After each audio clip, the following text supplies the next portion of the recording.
societal and government upheaval, so you can stay ahead of the changes in our world and keep your family safe. Fortunately for us, we can recognize that we're at the precipice, a point in history where we can all see the cycle changing. Where we go from here is up to us. So let's start the conversation, and welcome to the show. And I welcome you. Good evening, good morning, good afternoon, wherever you are on this beautiful blue planet. Wow, an incredible day has just swept over our world yet again. Where do we even begin? For us in the United States, we lost $1.5 trillion in the stock market in a single day because Jerome Powell, the Fed lead, said, we got all of our algorithms wrong. We really don't know what we're doing. We didn't get anything correct, and we don't think we can get it correct next year. So just hold on and we'll do the best we can, is basically the messaging.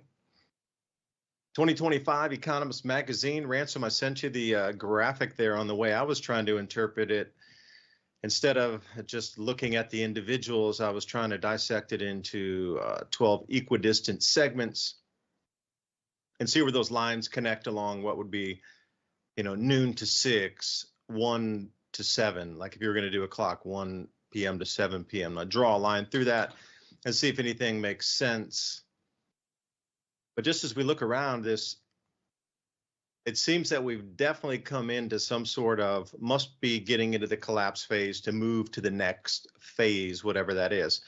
And, being very apolitical, I do believe Trump is here to see the collapse and reemergence of the economy of the United States. I think he's here to oversee the bankruptcy, something like that.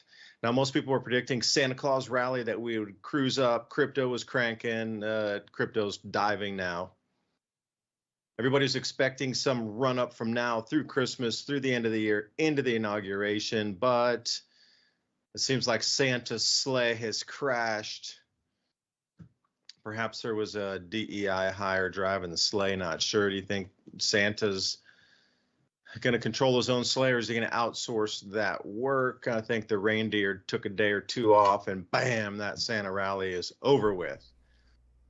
So, Ransom, I'm glad you're joining me tonight. So much to talk about, and I'd like to, see what's on your mind from the week, for the week, and we definitely want to look at that cover tonight of the 2025 Economist magazine and what it entails for next year. And I'm wondering if drones are popping in there anywhere, because I'm already seeing the fake alien invasion.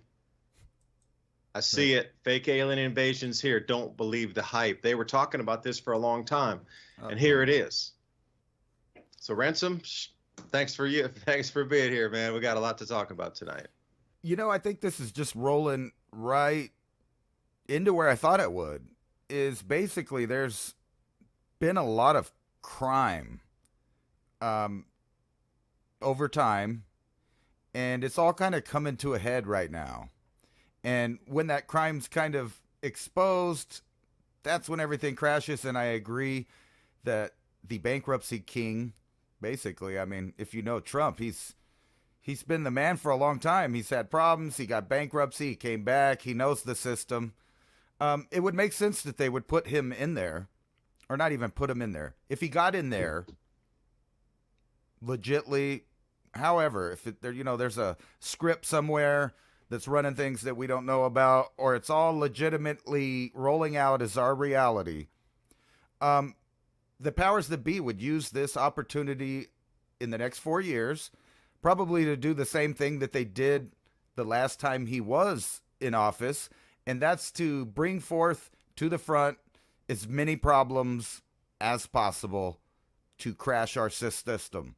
And ever since I seen Albert Pike get tore down by a little Marxist group of individuals, I knew that that's the way that things were going to be going from now on.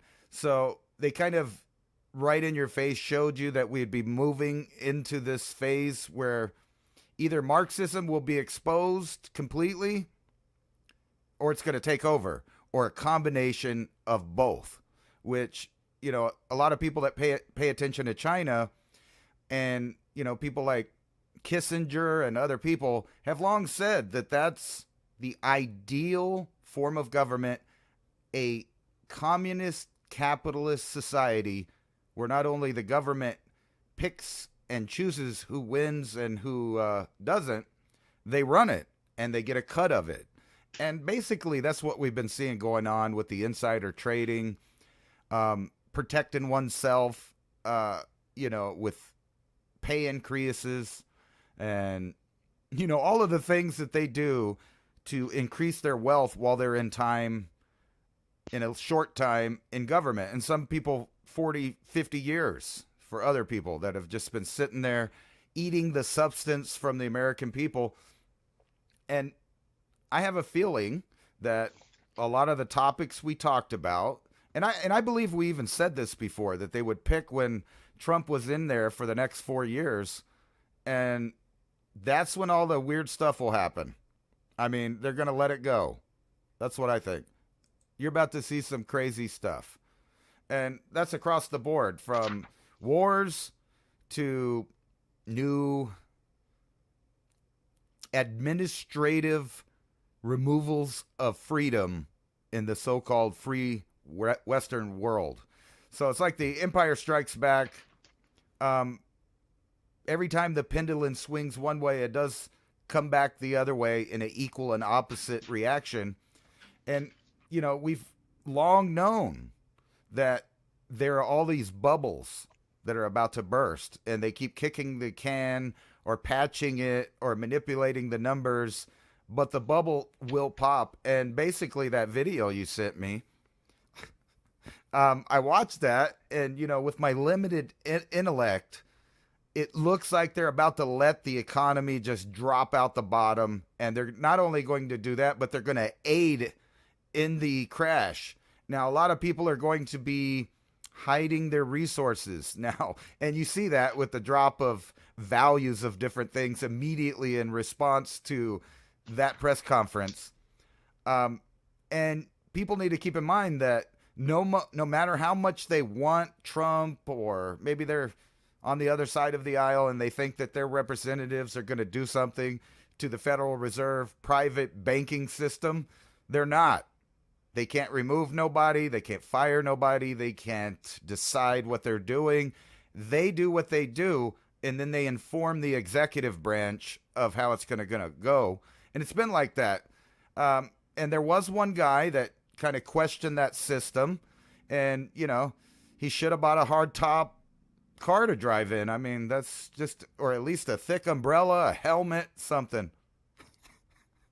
I'm just kidding, but the last guy that insinuated that they didn't have the power that they have, which includes the printing and creation of money from thin air, basically, with just the insinuation to put your wealth back into an American-backed silver or gold monetary system, was immediately shut down.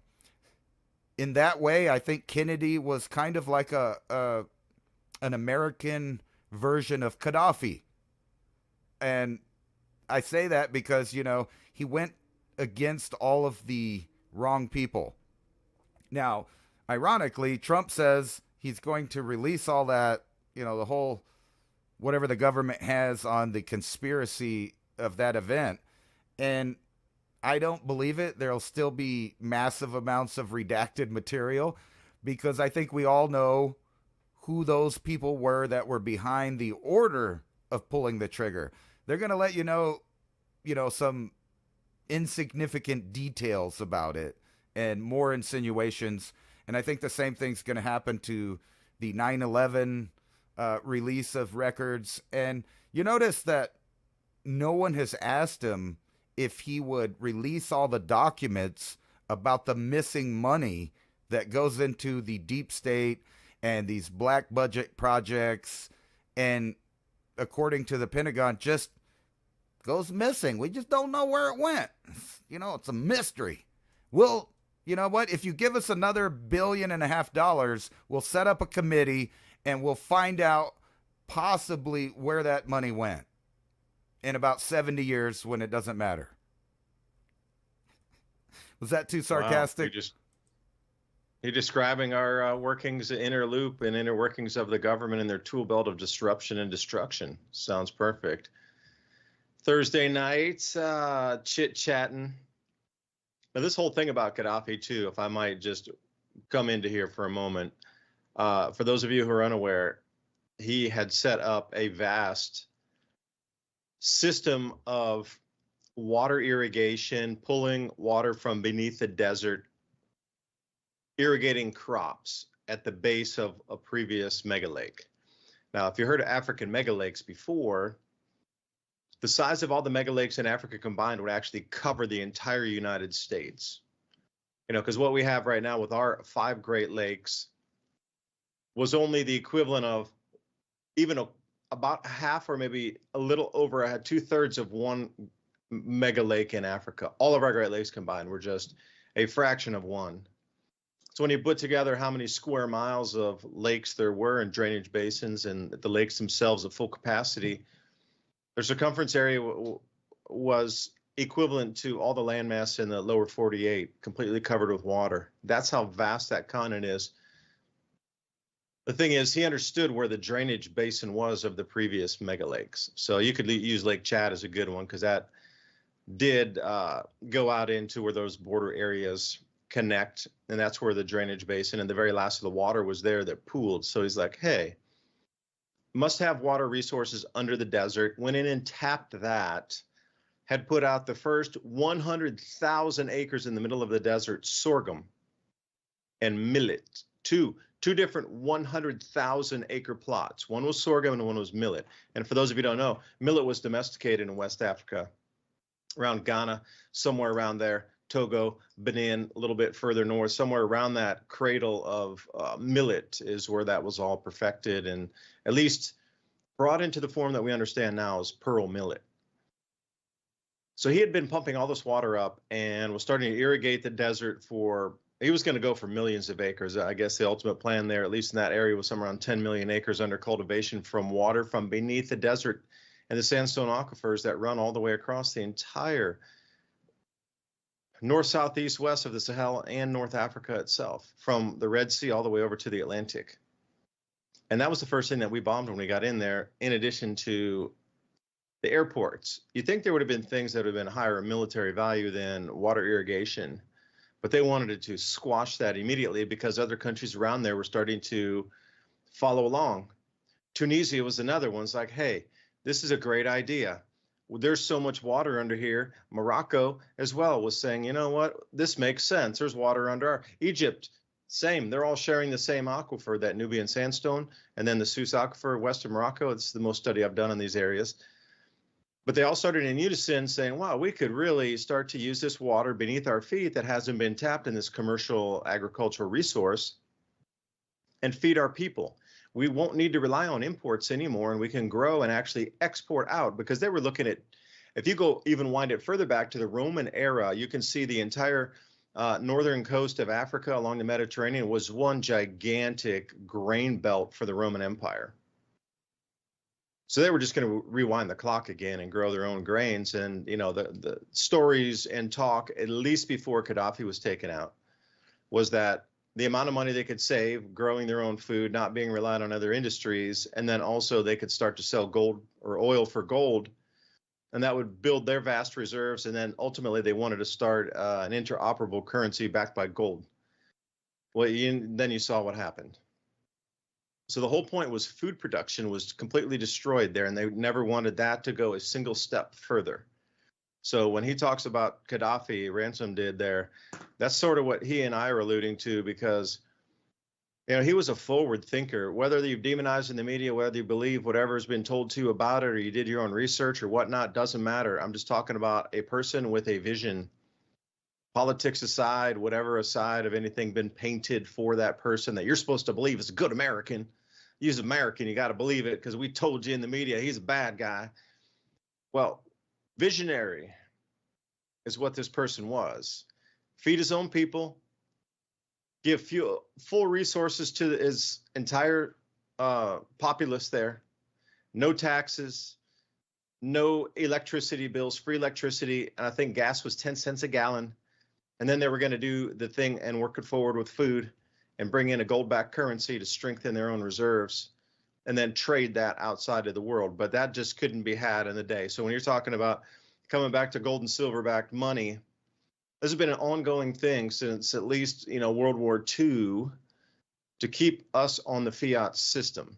Well, that currently is ending. That whole thing, that 80 to 90 years of complete domination using military to make sure you stayed on the dollar, you never went away from the dollar, you embraced the dollar, you took that thing to bed with you and put it under your pillow dollar, it never left your sight dollar, and that's all we traded in ever, and you never even thought of it going a different way. I saw this crazy movie once called John Carter from Mars. It was the updated one, where these Anunnaki equivalent, like super beings on the planet, that they were considered gods, literally, small g, that they could turn into anybody at any time.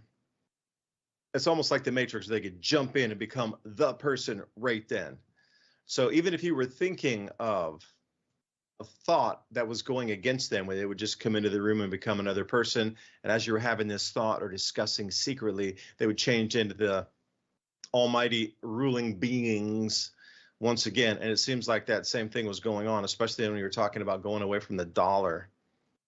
But now that seems to be a plan that we need to. And, Ransom, one of our show notes, I released the show notes for everybody out there that signed up for our newsletter on civilizationcycle.com. You just go in there, put your email, and push out the show notes to you every week of the things we discussed. Well, one of those notes was from tonight's release, we have to have a full reset in order to bring in the new system. Like all these things that the elite are talking about or try to push of digital technologies, going away from all fossil fuel burning, anything, whatever, fossil fuel power economy, and then coming on to a new monetary system. We have to crash that old system needs to go away. And it's not just going to gradually go away in 50 years and another system's going to come up gradually at the same time. It's going to go to zero and you will beg for the new one. And then there'll just be a swift replacement. So, I've been looking through times in history of when such a thing occurred. Now we can go back to 400 AD. And this is an interesting one. Doing the African research, a lot of it, the Aksum kingdom took over the coinage and the most precise, correct weight measurements for gold coinage after the collapse of the Roman Empire. Like that's a real good one too. Suddenly the Roman Empire's there, and suddenly they're gone, and all these smaller kingdoms, fiefdoms, just absolutely grow like spring mushrooms to fill in those gaps. But then the economy still revolved around that with a much more weakened Rome. It was almost like globalization in a region where everything they needed was brought in, but hyperinflated prices for the Romans, real goods, real services, real hard assets, real silver and gold traded back out to those partners, which allowed them to then regrow their economy and expand out and still pay their tribute back to the Roman rulers, which is an interesting thing. Like, why would you collapse your own system just to get more, what we would consider in today's verbiage, like bribes and kickbacks and illicit and dark money to come from you the back door after you collapse your own interior country? But we're seeing the same thing today. So I'm on the belief system that it's coming this year in 2025, at least the beginning of the collapse, to make it nasty for a lot of people. Now think about all the signaling that's going on right now. There's a huge amount of signaling. Trump's coming in. Everybody's saying the market's going to crash after Inauguration Day. Okay, take it for what it's worth. We got the fake alien invasion happening right now. That's going global. Take it for what it's worth. It's not just here now. It's in other countries. Some South American countries, they're seeing it in Europe a little bit. There's more states. It's expanding all the states. Look up in the sky. There's drones. There's aliens, man. And then we got the whole Federal Reserve that tanked the entire global economy on purpose by putting out their ridiculousness today. Food prices off the FAO report are at 19-year highs.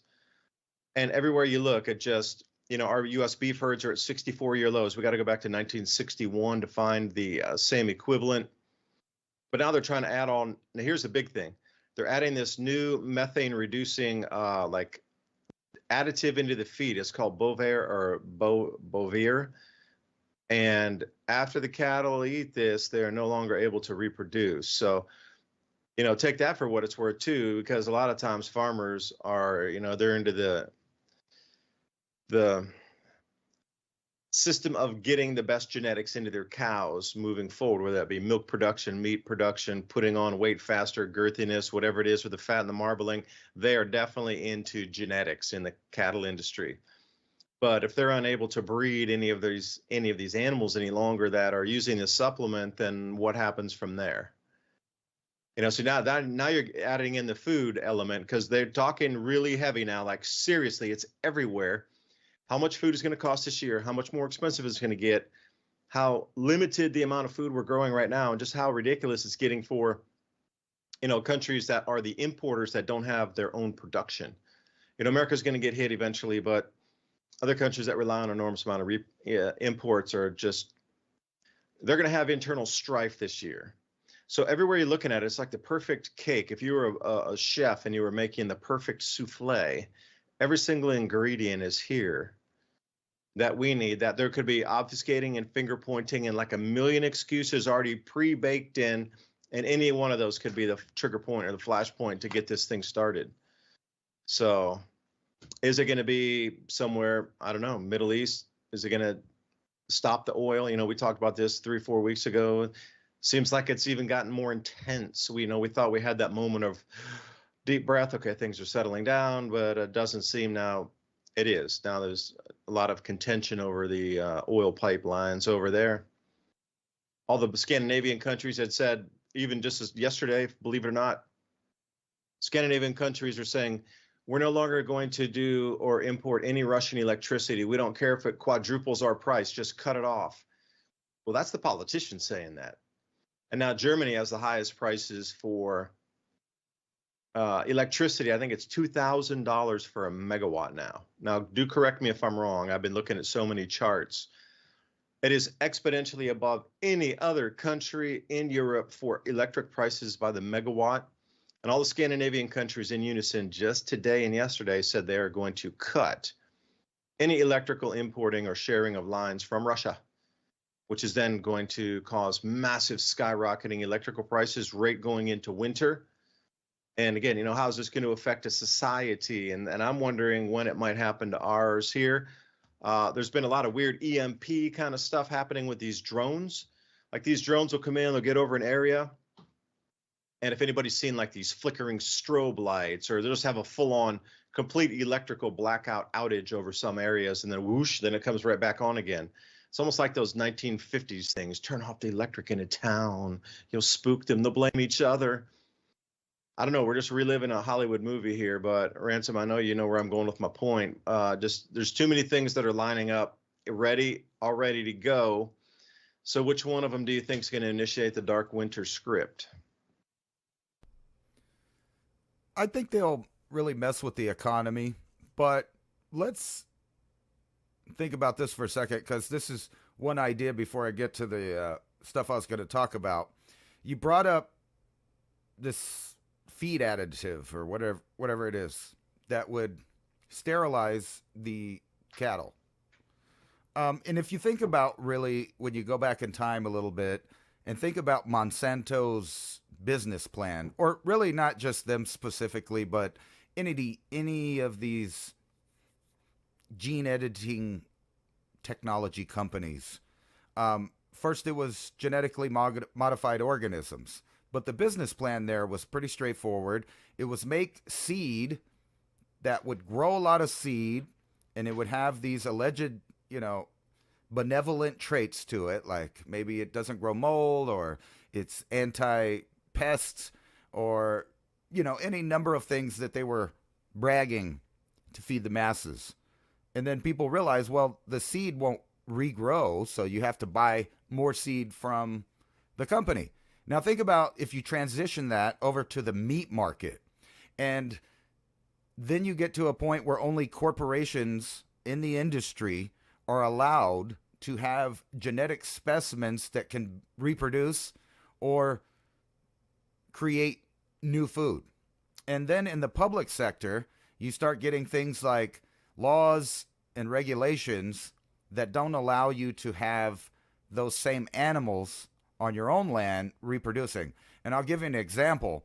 There are laws across the United States that regulate whether or not your swine has a certain amount of hair on it, meaning that they will say it's a wild animal and therefore you can't keep it in captivity, reproduce it, eat it, utilize it because it has hair on it.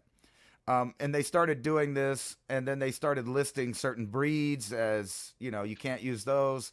And this whole trend goes to a spot that's not unlike the GMO seed industry, where the corporations will have a version of the genetic materials there that they're growing, and then, they produce feed for also that same group of cattle.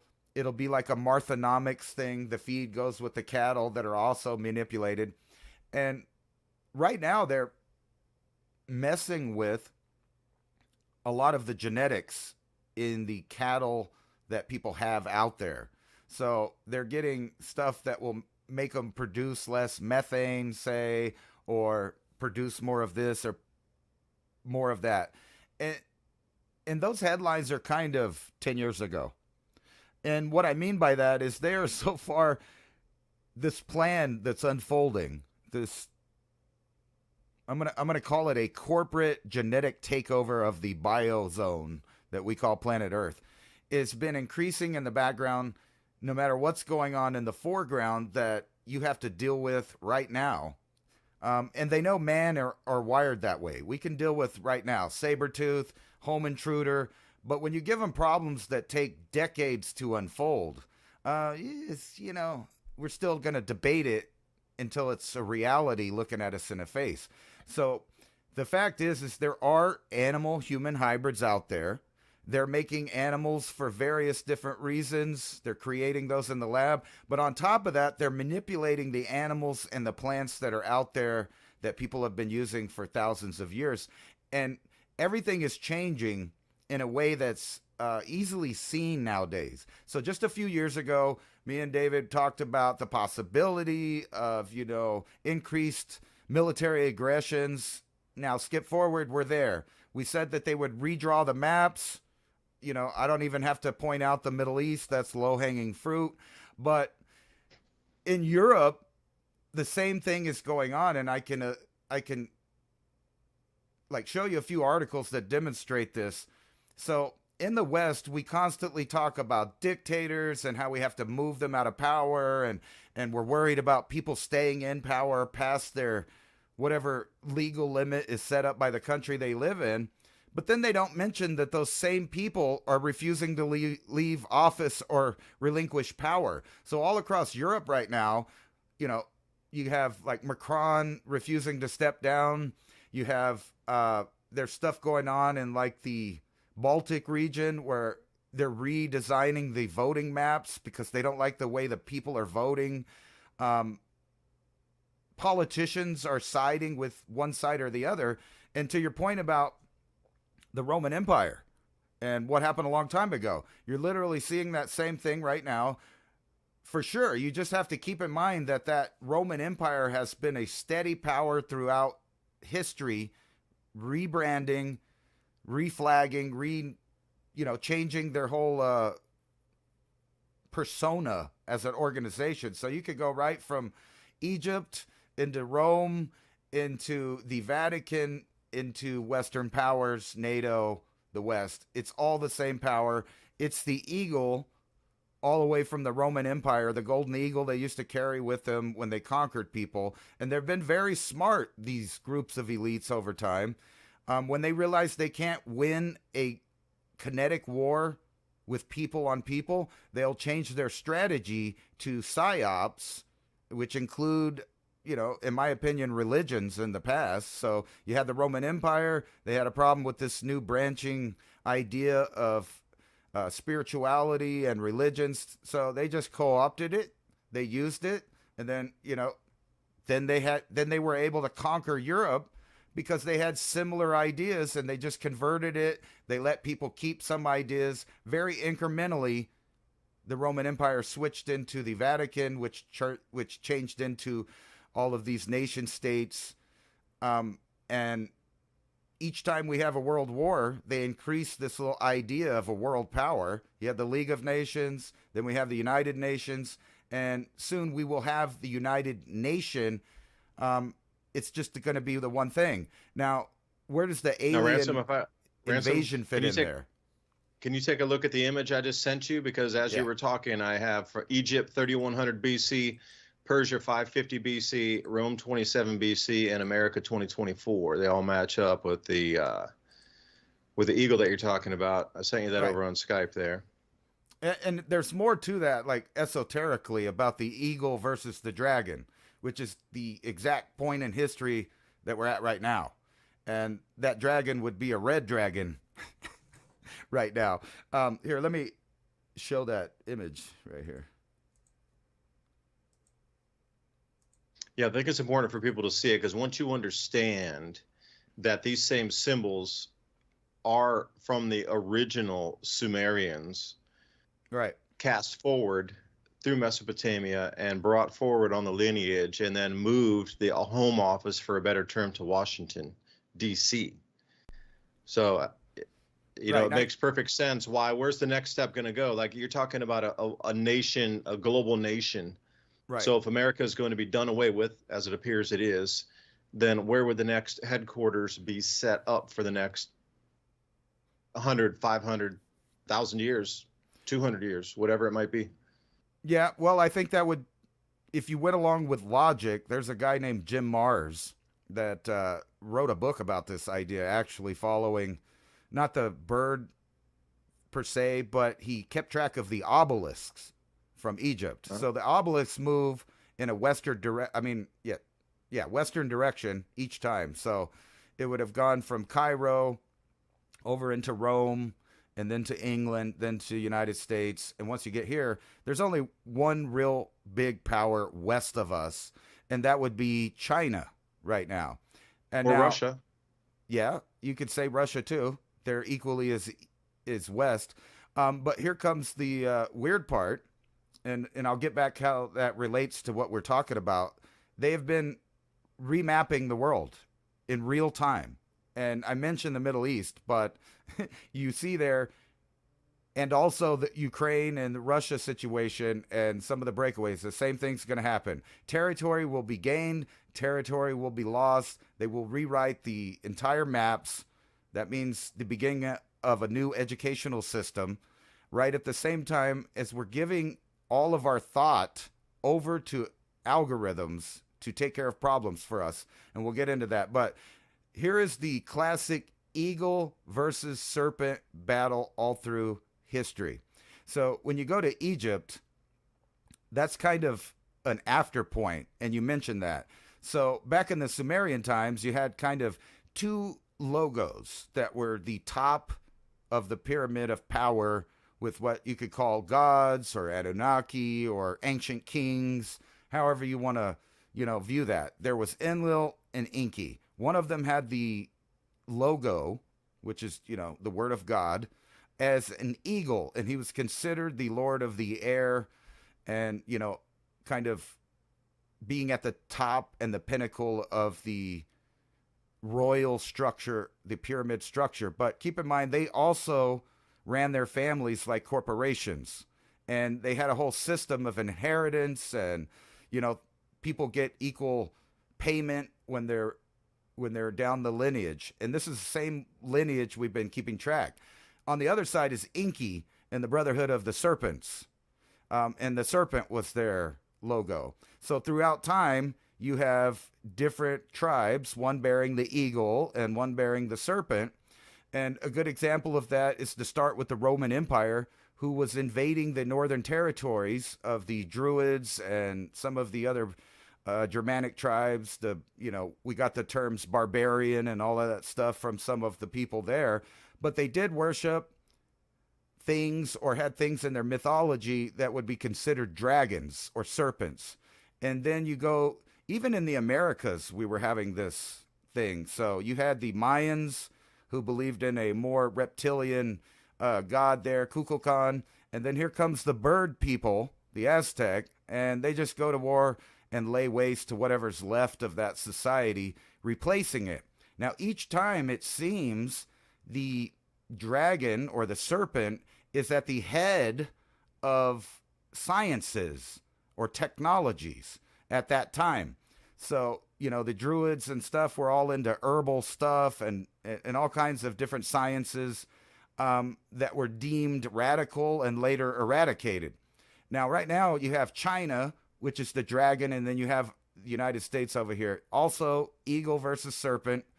And also, you have the same idea about the technological race until you have to go to war. So one side seems to go to a point that the other side then destroys, and then they start the cycle again. And I think they're doing that right now in your face. And like, I'll show these articles kind of when you respond to that, but I'll show you these articles how the map is changing, and people that were once considered elected officials are now, while they simultaneously warn you about dictators, are taking dictatorial positions and roles or refusing to give up power. And it seems like they all know that they're about to have an emergency that will excuse, the actions that they're taking or justify them.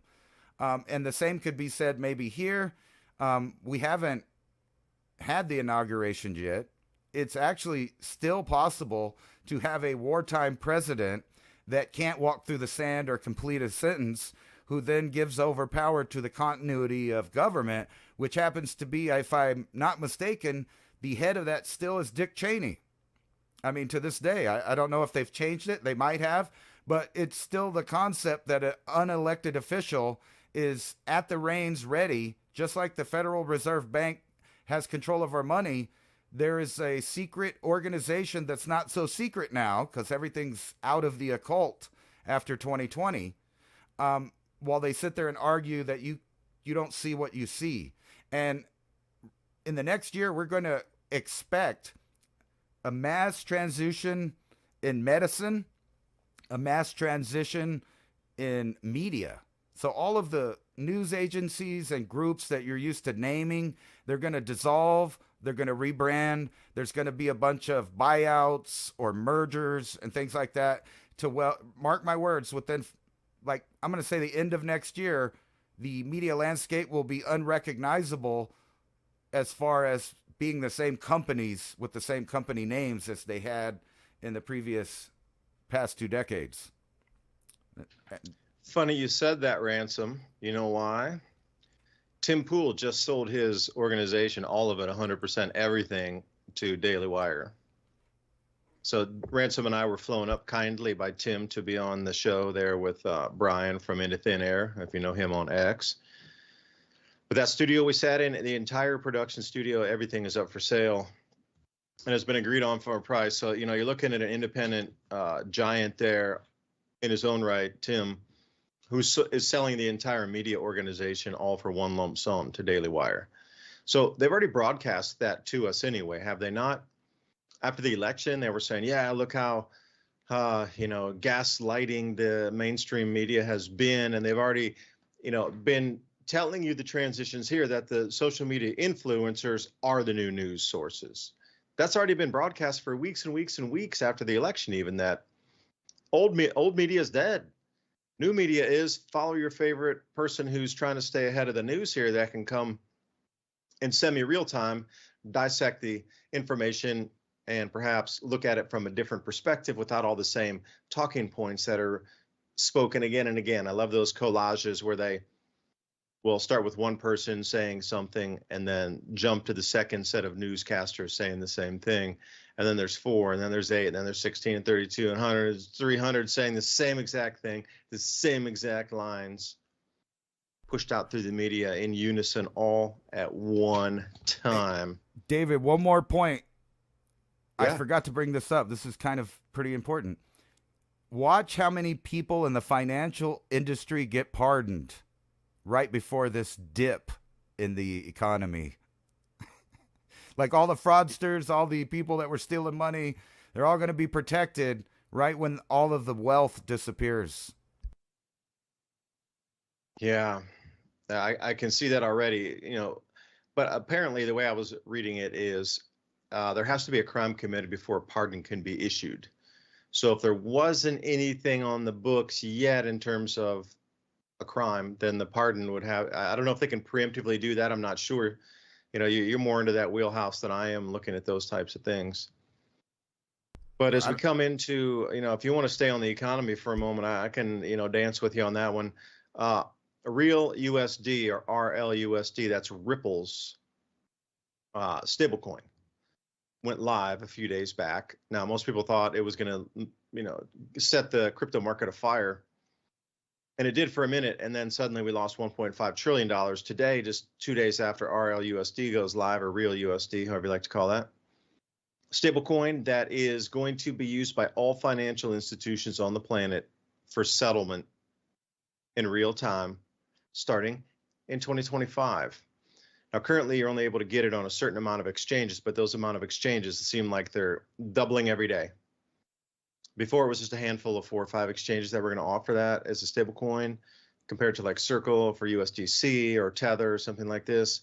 There's only 3 or 4 in the first few days. Now there's already 8 exchanges offering it. So it doubled in a matter of 2 days.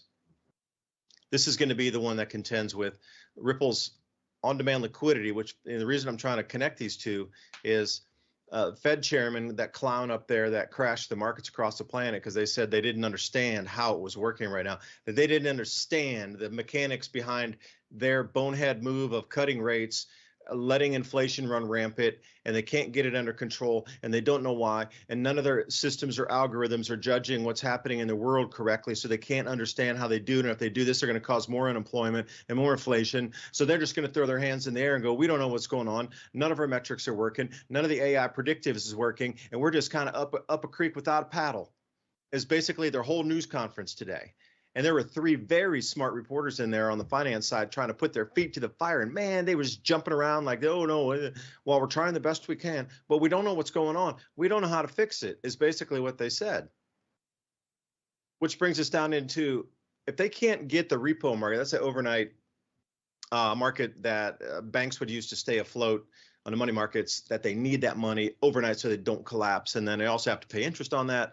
So they're saying, well, that's another possible way that they can allow for these interest payments for those that are holding the money market funds that continue to fund that big giant pot of available money to banks overnight.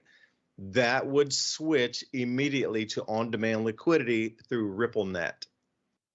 And then I'm starting to put these pieces together. Okay, so this clown collapses the economy on purpose today with these ridiculous remarks. Like, I don't know really how with a straight face you come out with that much power in the economy and come out and tell everybody, you don't know what's going on.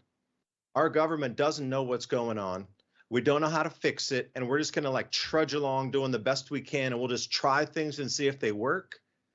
That's what the news conference was about. That was just, I'm still stunned. I'm trying to take it all in. Basically, they said the economy is non-functional anymore. It's in a collapse mode. We don't know how to stop it, and just good luck with everything. That was the messaging, and that's why everything collapsed after that. That clown show that was supposed to be a news conference. But reading into RUSD just went live a couple days ago, and they're planning for all settlement across the entire planet. Sovereign nations and corporations, both using RLUSD or Real USD as a settlement $1 equivalent on a ledger in real time.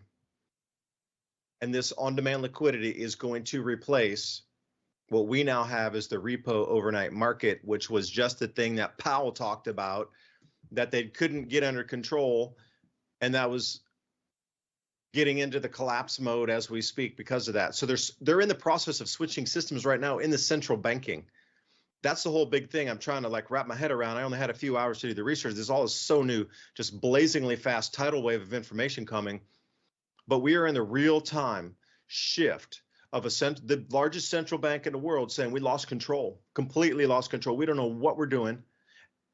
And now this whole new genre of payment systems comes online just 2 days prior to this. I cannot believe that's a coincidence in any way, shape, or form.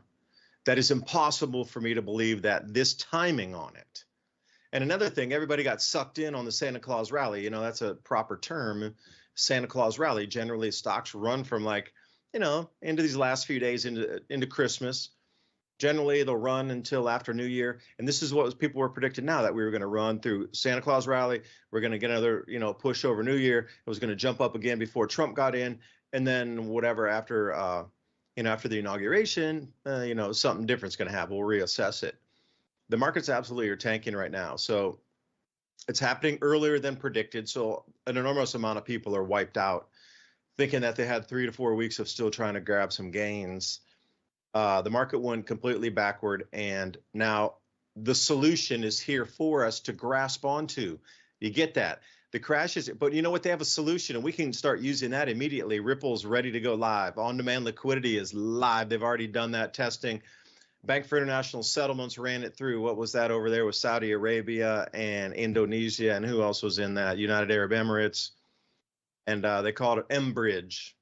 That was the name of it. China was also in on that too. So they had these 5 countries operating on their own payment systems. So it's kind of like a side chain, for a better term, operating on RippleNet and on-demand liquidity and RUSD, all sanctioned by the Bank for International Settlements.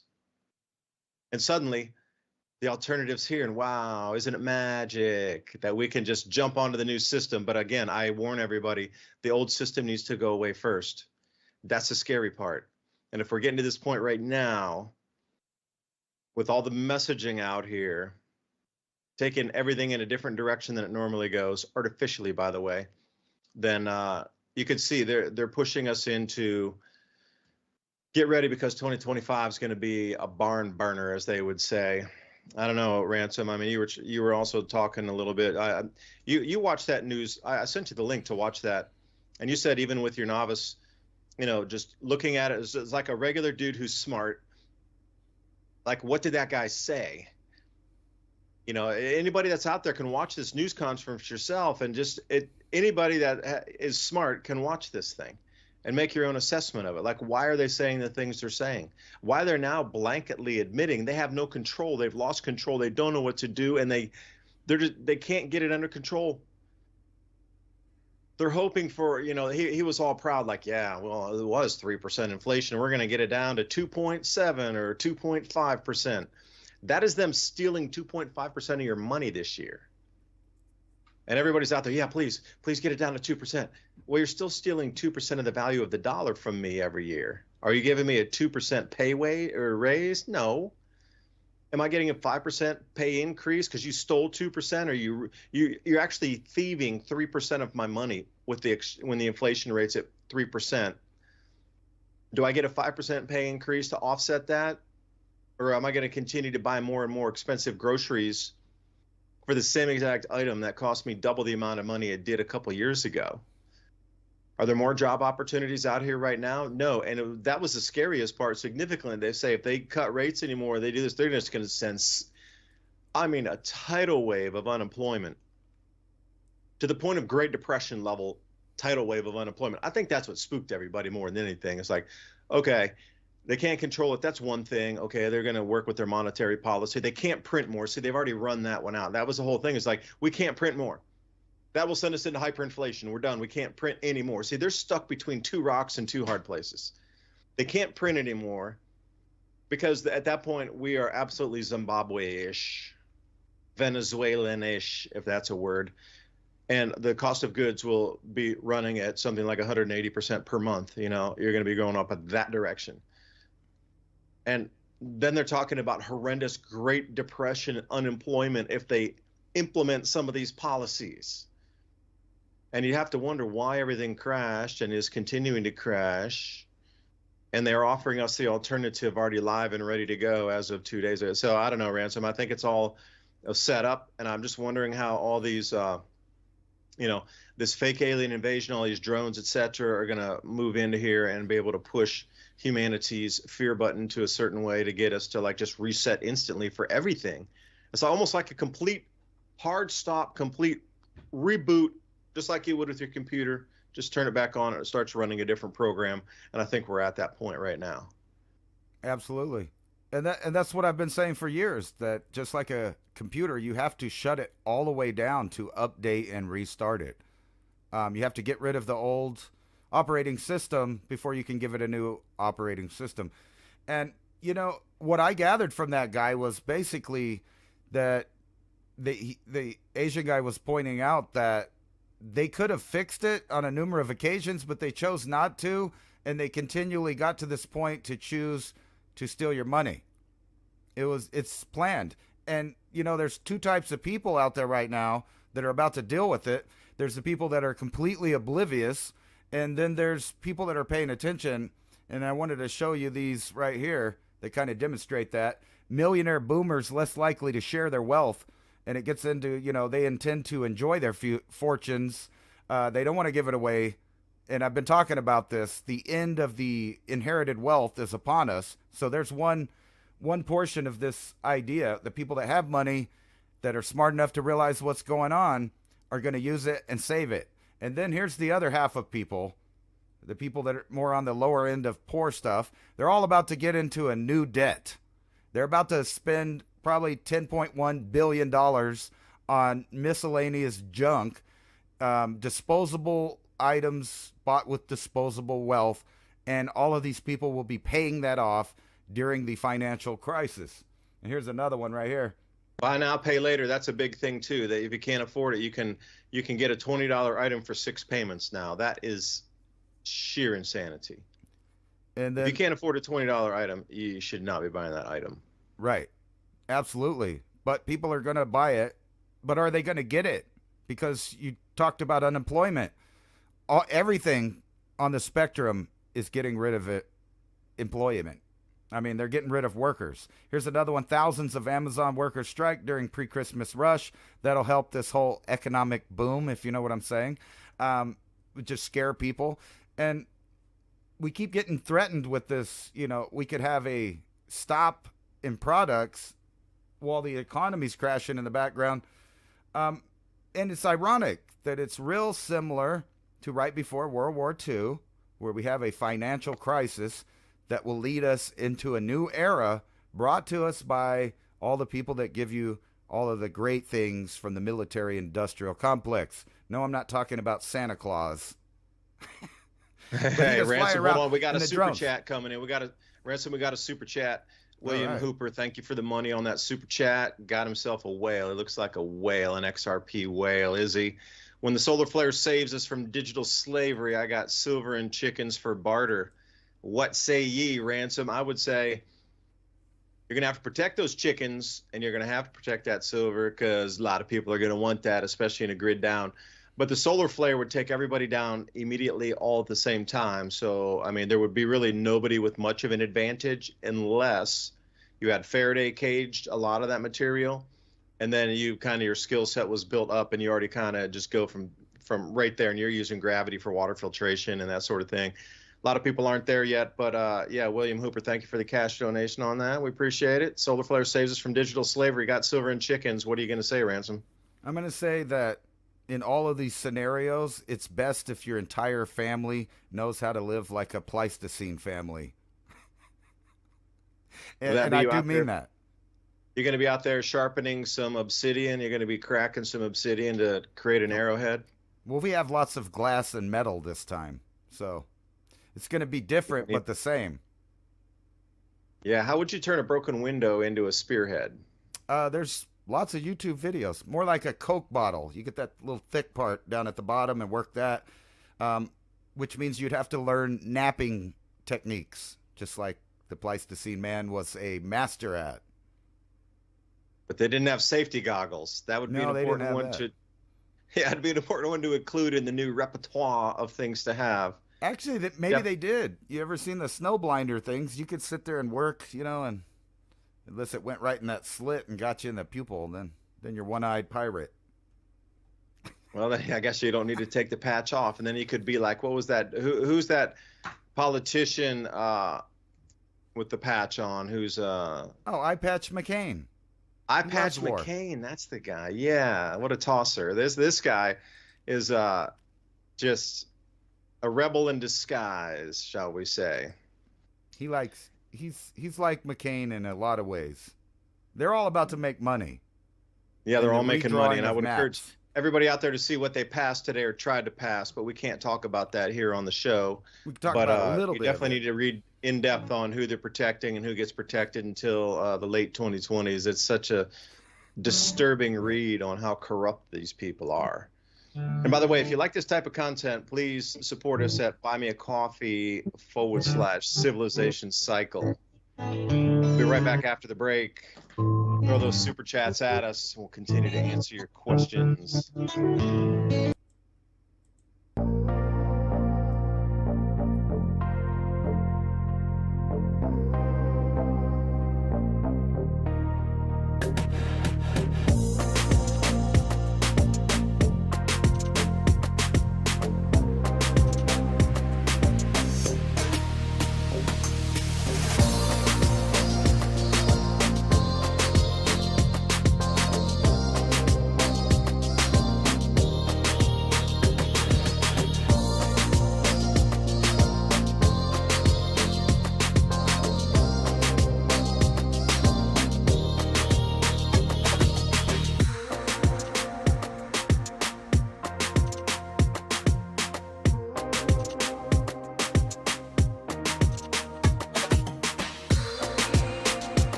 Pro Clear Cleanse is the most powerful spray cleaner on the market today.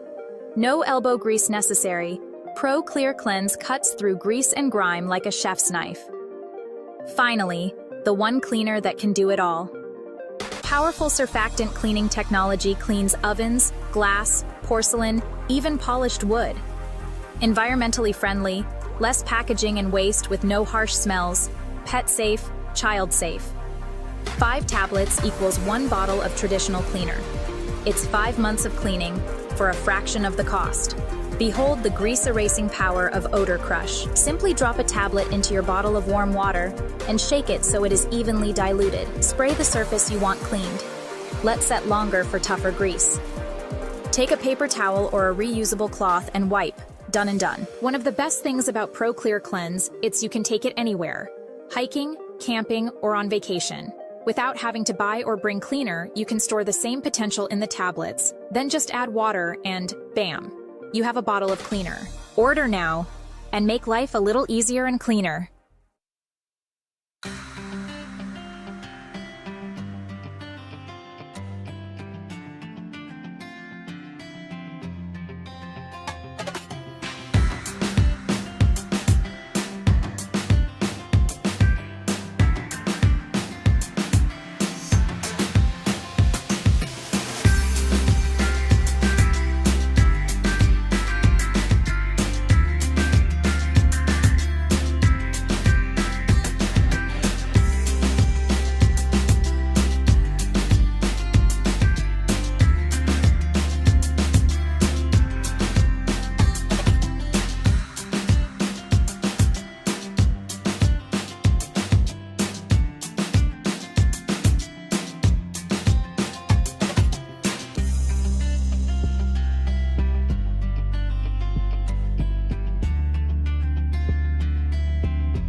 migrate everything over to Rumble.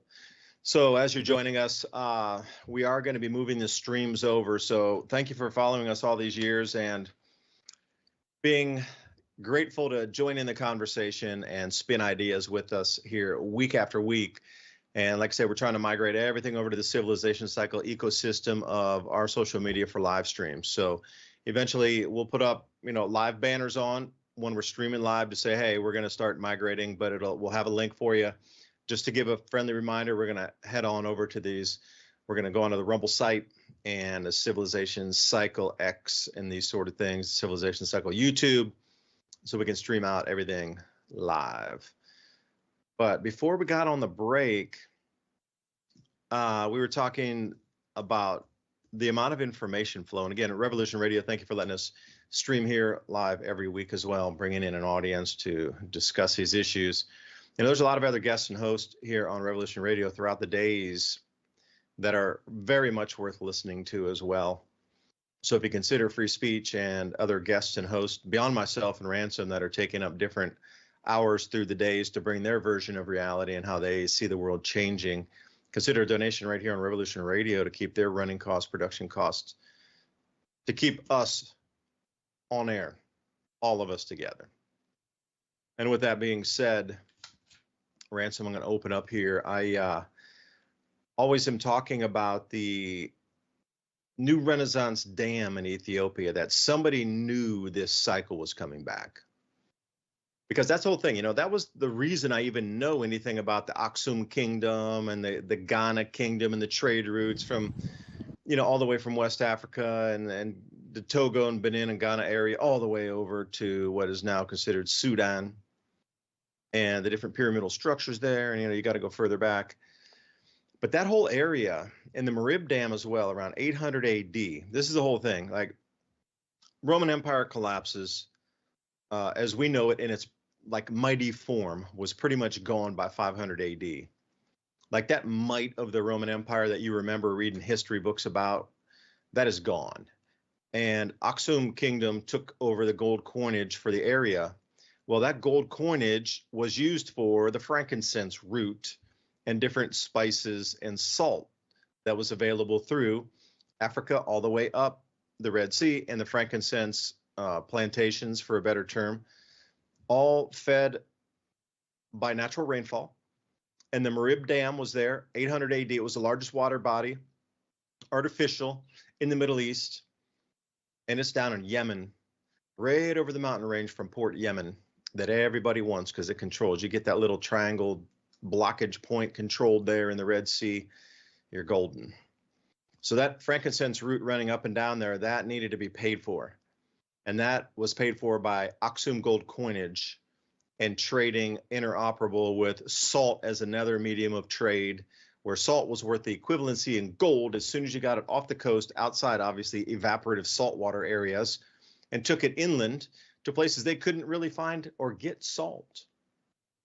The more refined the salt was, the better, higher quality it was. That's why there's those sayings like, he's worth his salt, meaning like, as a soldier, you were worth that much money to pay you in salt for the day, or your equivalency of salt rations, food rations, etc. There are all these colloquial terms that we hear. He's worth his salt. But I mean, we don't talk like that anymore too much, but that's really where that came from.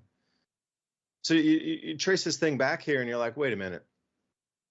They had that much water and that much agricultural and that much abundance in rivers and estuaries and food supplies and protein supplies, fruit, veg, and then enough clean water that they could maintain a society to become a superpower. And these are not very widely talked about superpowers that took over after the Roman Empire across Northern Africa and the Middle East. Why are they deleted from our history books is my question.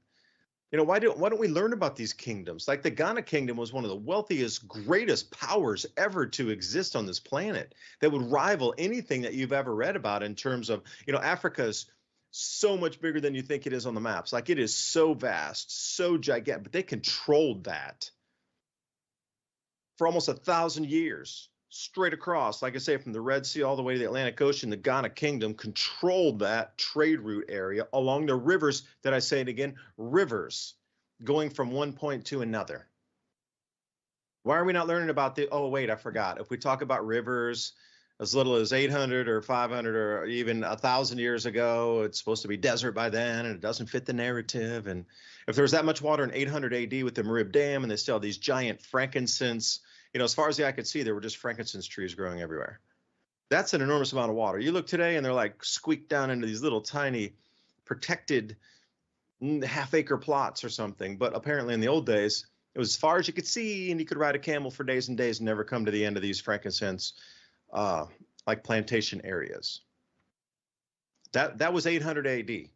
So I've been told that it was a bone dry desert since like 6,000 AD, and then we look at the maps and we see all this stuff. So if you knew the cycle was back again, and I'm getting to my point here, the new Renaissance Dam is the big one to look at in Ethiopia, and they're stepping it down with 6 different hydroelectric dams.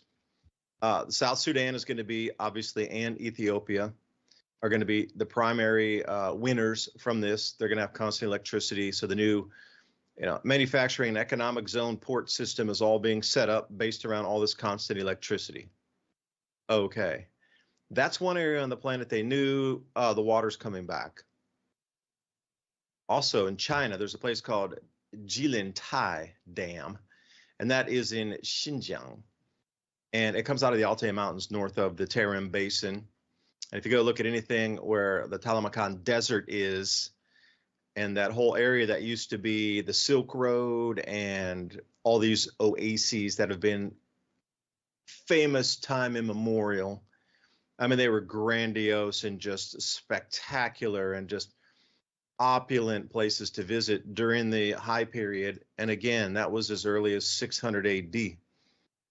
Now, so that entire desert region went from 600 AD to complete desert, and like everything disappeared under the ground, under the sands. But you know what? The Taklamakan Desert, massive record snowfalls blanketing the sand dunes this last week. And Jilintai Dam, I'd done this story about a year ago. One of the dry, they have snow melt, right? It comes out of the mountains, but it's very limited in the amount of snow capture they can get or water capture out of that. So they're relying on more like what we consider precipitation, regular rainfall. So who knew this super, super, super dry area was going to also turn into a very wet area suddenly, and that they were going to build hydroelectric dams in what was previously desert areas that would capture enough water. And then they're going to be building out and use that hydroelectric system, which, by the way, they're planning 6 more dams stepping down from Jilintai. And I'm thinking, wait a minute, now, what's going on here? You're all putting dams in some of the driest areas on the planet, not just one, but you're setting cascading series of dams down, all driven by a water that's non-existent or shouldn't be there unless you know the cycle's changing. So now we got a full climate shift of cycle of deserts becoming green again. We got the Amazon turning into a desert. Desertification is starting to catch hold there. I think that's a cycle in itself. And we come into this whole restructuring of the economy all at the same time. Again, I can't believe that those are disconnected. I do believe that those are all the same. But, Ransom, I had this note written down at the Jilintai Dam. And if you want to look up the Taklamakan snowstorms in the desert there, it's quite something to behold. Usually you see, like in the Sahara, you see these giant, just rolling, giant, never-ending, landscapes of sand dunes. We'll now cover that with a foot of snow. You see the sand peeking through where the wind is blown. But, these are some spectacular images coming out that people are just gobsmacked is a better word to use, that they just don't expect it. They have never seen this. They don't understand it. And they're like, wow, they're coming out. It's a tourist draw to go see the snows in the deserts now. That's how strange it is. Somebody knew the cycle was returning, and we're here again. We're absolutely here again. And thank you, everybody, for supporting us over on buymeacoffee.com/civilization cycle, and keep those super chats coming. Ryan's over here monitoring everything for us tonight. As you send in the comments, we are going to read one. Now, here's another one I got for you. Ryan sent this up to me just a moment ago. And William, thank you for that super chat. It says, silver dropped hard. Good time to buy this weekend. And see, this is another thing. Generally, when you have these stock market crashes, metals jump because it's a flight to safety. So everything's getting smashed at the exact same time, which tells me that the true money on the planet, like the Bank for International Settlements money crew at the very, very top that controls the central banks for the central banks is absolutely crashing everything in unison, even the precious metals prices at the same time. The equities are dropping at the same time. All the funds are crashing, and crypto is in a free fall. Oh, wait, that'd be a good time to buy Bitcoin for all these corporations, wouldn't it? Anyway, Ransom, thanks. And we're back to the second hour. Sweet. Did you see this? Oh, you might have to come off your mic there. Okay. Did you see this other project that's connected to that dam, which is a underground railway that will connect Africa and Europe together? Which looks a lot like this other one over in Norway that they're building that's going under the ocean and under land. Why is everybody building underground on top of that? Some of these giant construction projects, every time I look at them, you find 2 or 3 more related projects. Like, I guess this is going to be incorporated into this electric dam. And then you have this underwater rail tunnel to connect Europe and Africa. So we can get people back and forth faster than jumping in little boats and sailing up there.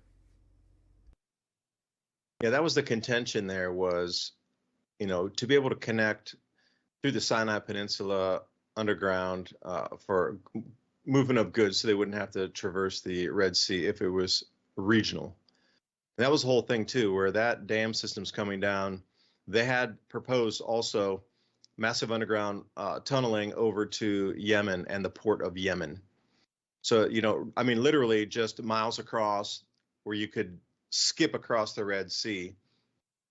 And it would only be a 50-mile underground tunnel. But in terms of the savings and the cross-border operation between goods and services and all these things that are supposedly slated, this is going to be one of the largest economic zones on the planet that is going to rival anything that you ever saw developed in China.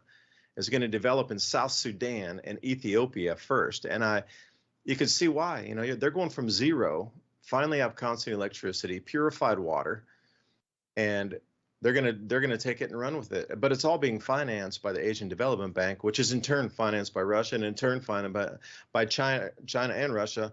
And the U.S. is really nowhere to be seen. So we're already at a disadvantage the new world's moving ahead. Now, again, was it on purpose? Like, the U.S. is being sacrificed during this time. So if there was no place at the table, then these things have pulled back here, a little bit of pullback there. Oh, wait, we're not welcome there anymore. This is all planned, in my opinion, that the new world's being reshuffled. And like you say, the maps are being redrawn on purpose. And those that don't have a seat at the table are already being withdrawn, so you're not taking up space. It's like the drunk uncle already passed out. It's only like, not even 4 o'clock, 6 bottles of wine into it for Christmas dinner, and like move the dude out of the way. Somebody else can sit there and eat, right? It's the same way. Get them out of the way. They're just taking up space. So see who's being booted out of these regions, like France, for example, and Denmark and the United States. They're no longer at the table anymore, which means massive destruction this way comes in our countries. That's the way I'm looking at it. Maybe it's too naivete to try to put this in for, to try to connect these dots. Maybe I'm looking at something that's not there. I don't know.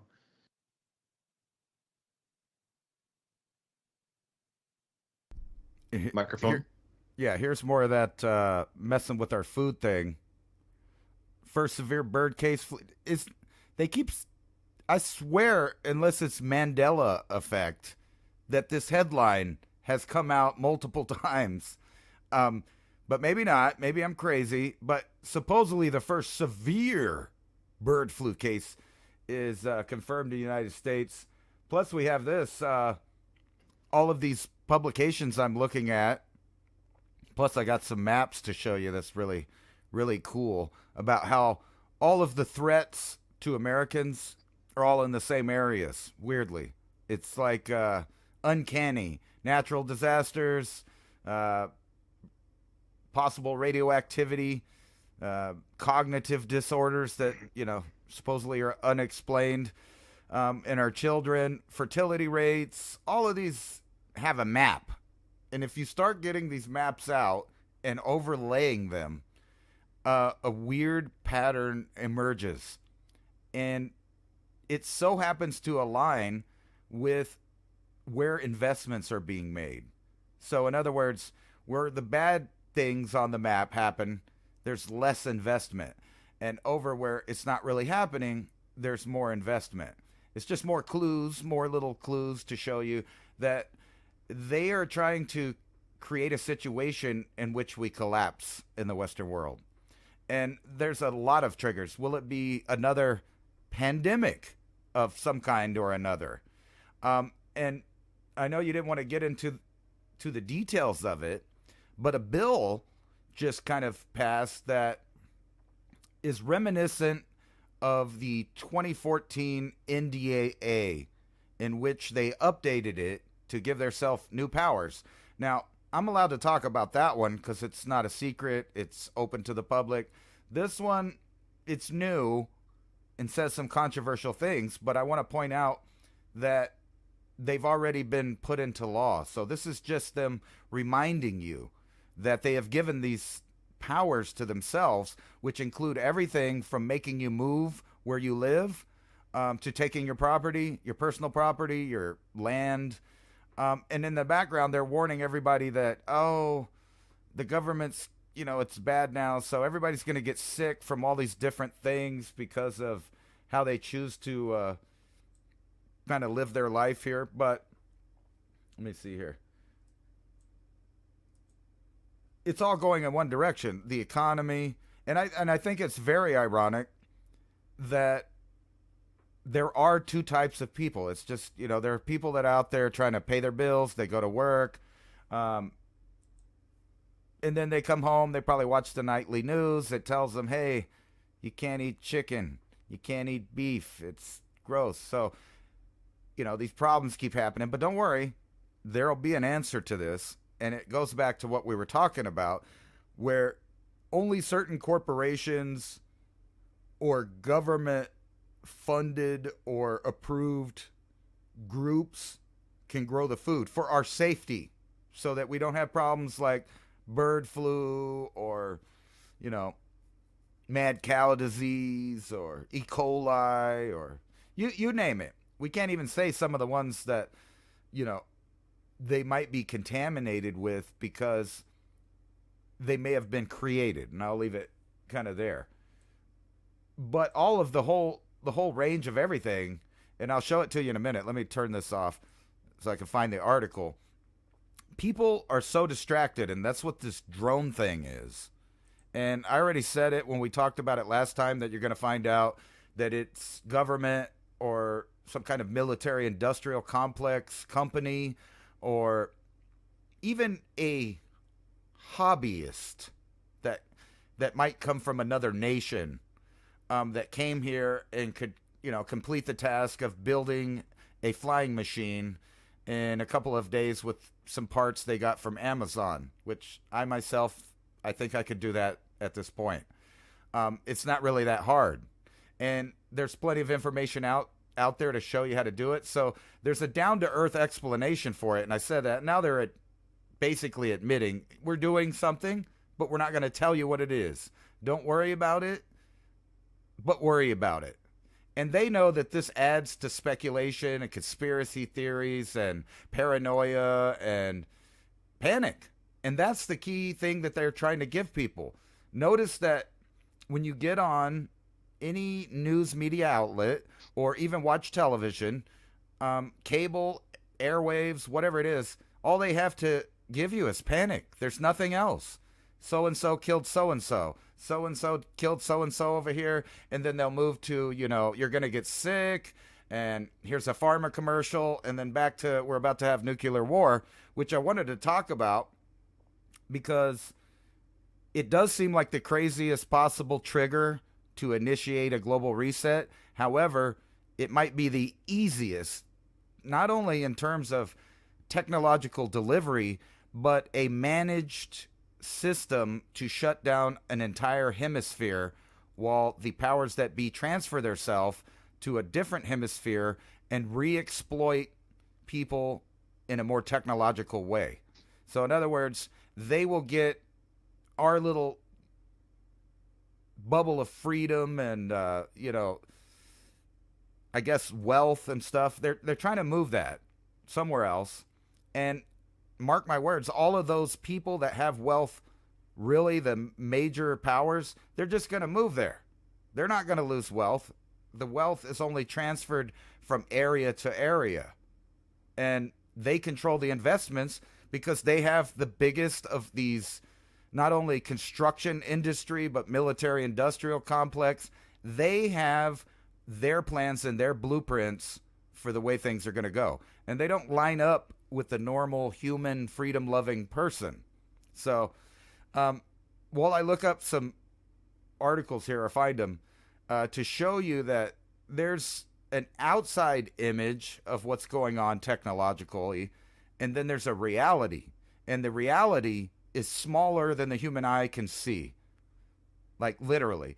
And they're demonstrating this daily. Like, you can get on internet at any time, go to one of these science publications, and you're seeing some mind-blowing things, and they say it's for X, but it's not hard for, anybody to figure out that you can invent something and then use it for another purpose or in conjunction with a few other technologies to see where things are going to unfold. And let me get to that. Yeah, let me add in while you're doing that here off of RT. The U.S. just sent a volley over into Russia again. So then they come out, and this is off of Putin says this: we should have a duel, Oreshnik versus NATO missile defense over Kiev. Just a one-liner. Okay.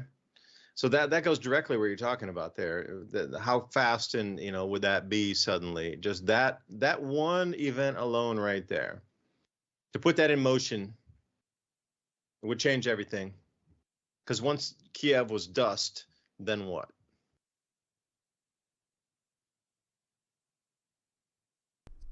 Well, here's a map that more accurately displays the targets in the U.S. And those triangles are for a 500 warhead scenario. The black dots are for a 2,000 warhead scenario. So there's the classic, missile silo locations that kind of everybody knows. And I was pointing out that we probably have new areas like this that are classified, so things have been moved around. But as far as the city and populace, that's legit. So I live down here near El Paso, and you can see that there's multiple targets. And the reason for that is because that's the main defense of our border, comes out of this spot. This is also where they talked about relocating people. This is also where we've built a lot of new infrastructure to hold people. This is also where some of the most elite technological advances are tested. This is also the main place where our infantry, as far as tanks and artillery and those kind of things for kinetic warfare, are located. And then, of course, it's obvious that you have the naval bases and things along the coast. But look at the population centers, even in these states that, are kind of considered flyover country or empty or just farming area. There's dots literally everywhere. So you could see that if we went to a full scale or even only a 2,000 warhead exchange scenario, the majority of the United States is dust. So even these little pockets in between, you might be able to survive, but there would be limited amounts of food. It would be tainted. You would have to have constant weather information to know where to go from the fallout. And these would be just immediately done. Now, there's a similar map for Europe. Wait, let me stop you there. I want to say, yeah. So I'm over in East Tennessee, and I see 4 black dots right over there in East Tennessee, right at the border with North Carolina. Yeah. We're at the southeast Tennessee, and a little bit closer to Georgia, right at that kind of quadrant where North Carolina, Georgia, and Tennessee come together there. But that's Oak Ridge National Laboratories, which would be one of those targets. That's not too far from here. ORNL is a better term for that. They do a lot of experimentation on different nuclear possibilities for power generation or, military. Very secretive. So that would be taken out there, like those five. But you're envisioning, you're telling me that map is either for 500 or 2,000. I don't think it would ever go to that much. Like, we and I discussed this before.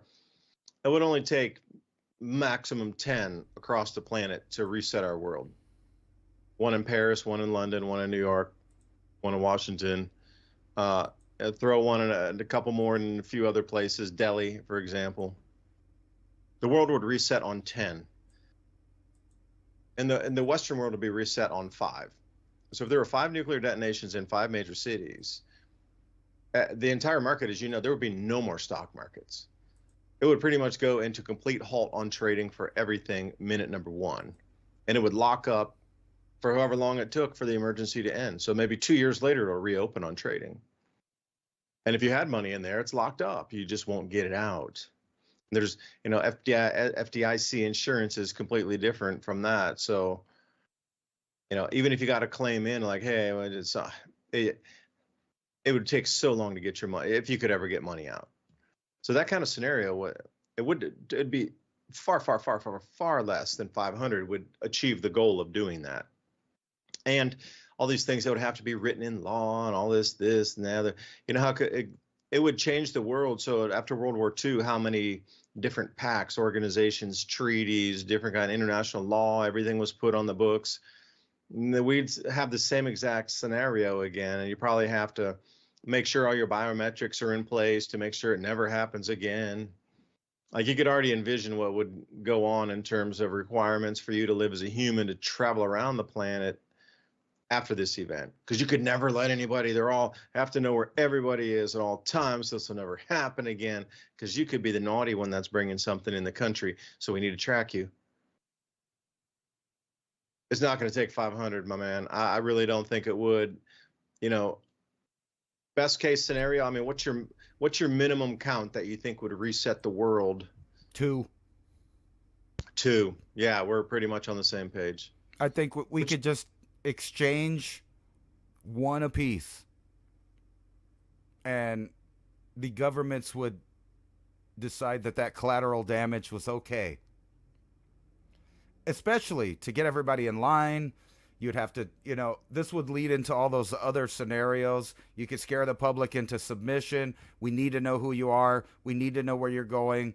And it might not even be traditional warheads. As I mentioned last time, all you need is a rogue amount of people working for some group or another that gets their hands on any number of expired or old medical equipment, and you could just blow up a little tiny drone above a major city, or something on the ground, and it would put out enough material that place is done. And then they would blame it on another country, retaliate, and then you could have 2 more warheads go off until they say, okay, I think, that's enough. We went to the brink of war. And they'll do it. We did it. We already did it. At least for our country. Japan surrendered officially. We still did it. We had to show the world what we could do.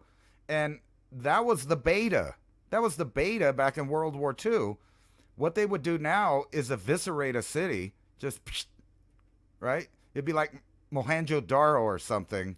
You could go back in 1,000 years and it'll just be people laying in the streets, radioactive material, vitrified rock, dinners still on the plates of the people that didn't believe it was going to happen. They might even do a warning and tell people, which is odd, but it's happened before, just like kind of in the Middle East. Speaking of that, they just dropped an earthquake bomb the other day that was just under, a nuke. It's not quite as big, but still, if we're dropping Moabs or even the Russian father of all bombs, it might not even be a nuclear example at all. But would you know that if they told you that's what happened? You wouldn't.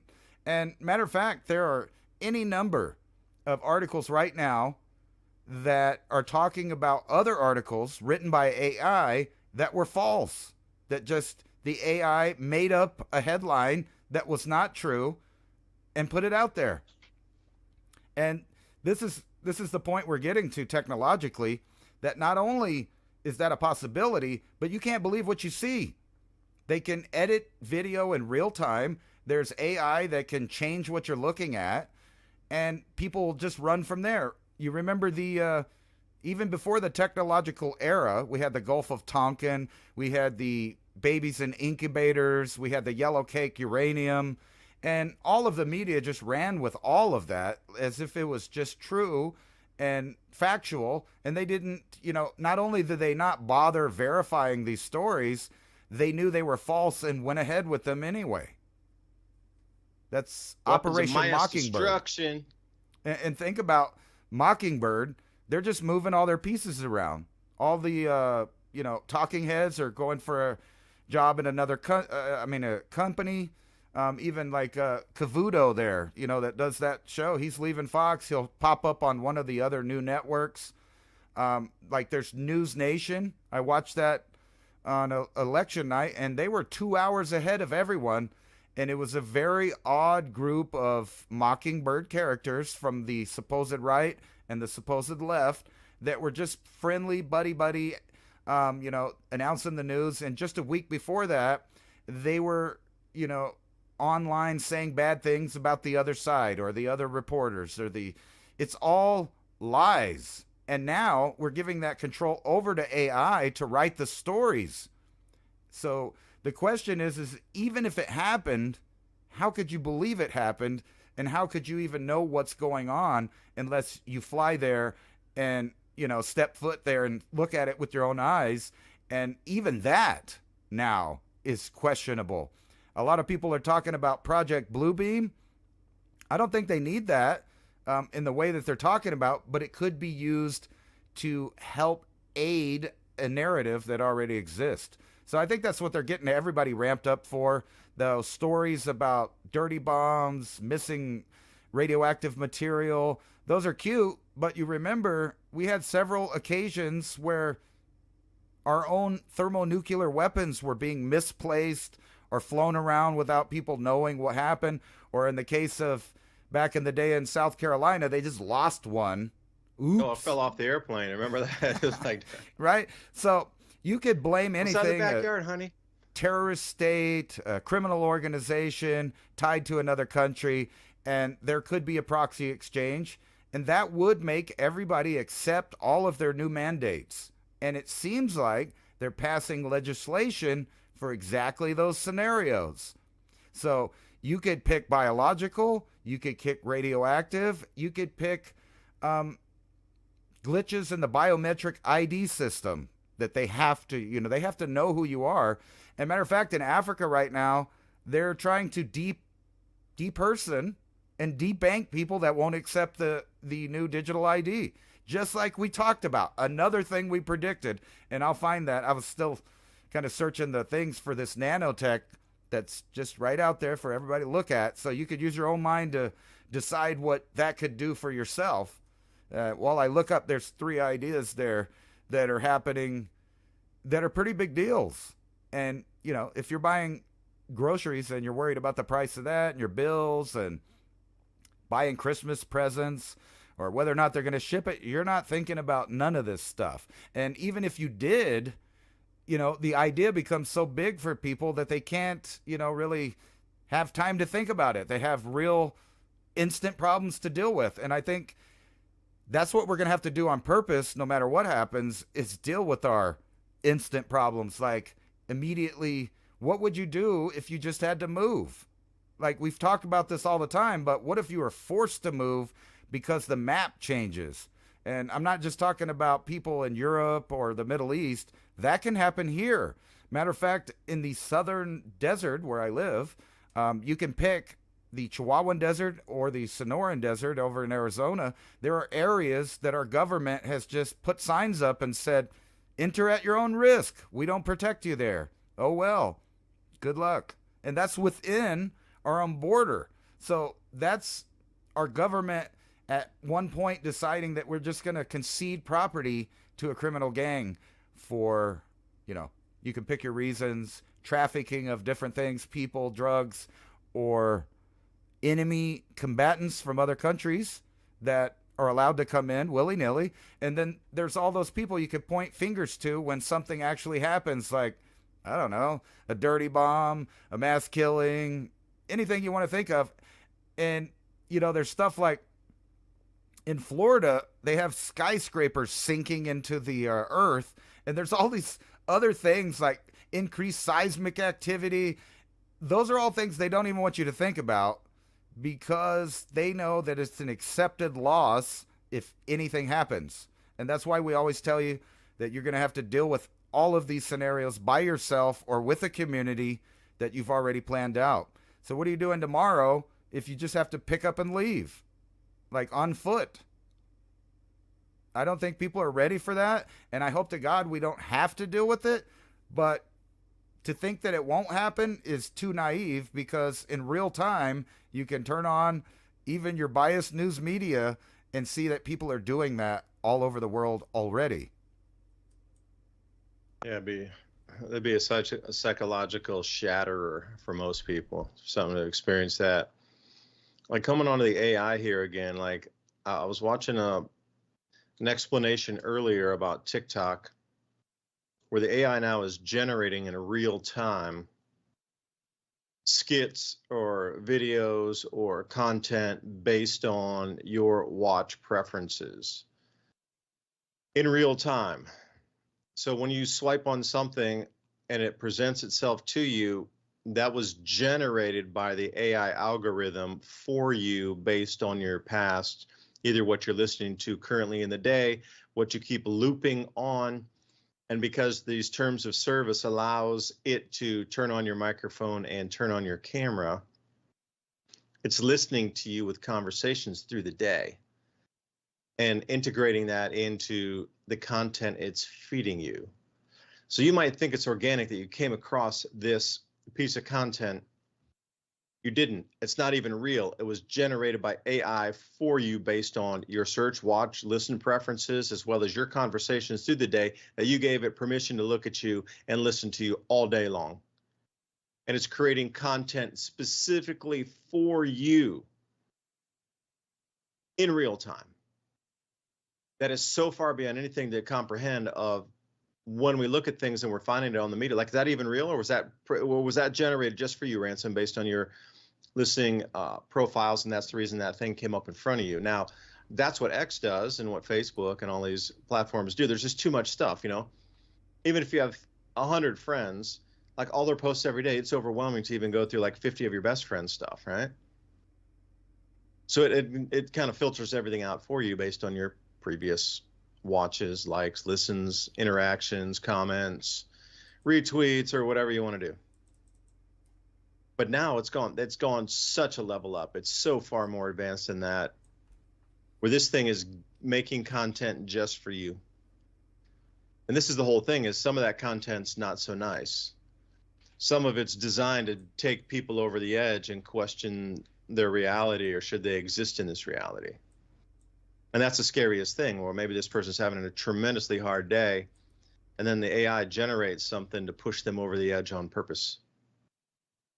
And that's where this explanation was coming from, that, yeah, it's great if it can generate something that's happy and good and keep you in the same vibe and continue your, energetic flow for the day like that. But it seems there's been more instances, like 90% of the time, where this thing is taking advantage of that individual's sorrow or misery and generating something for them that says, hey, why don't you just take the next step? Which is crazy to think about that, where AI generated programs are now trying to have you exit this reality. See, if it's already doing it at that point, and I'm like, whoa, then maybe, who knows? I don't know, but this, you and I being in the content creation game, it's something that does it in real time. That's not even human involvement at all, none.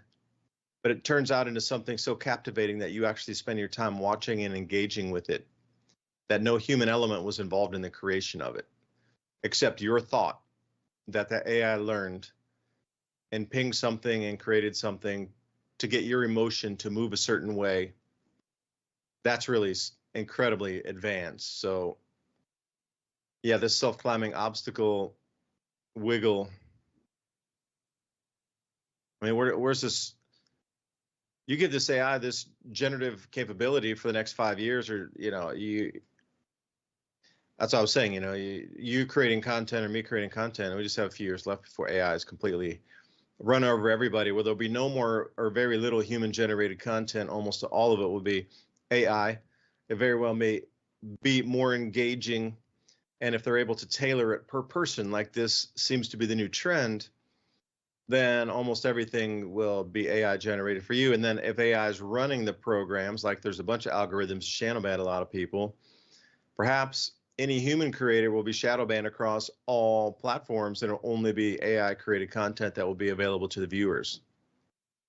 But you won't know that unless you actually sit face to face across the table with a creator and say, hey, I can't get my content published anywhere.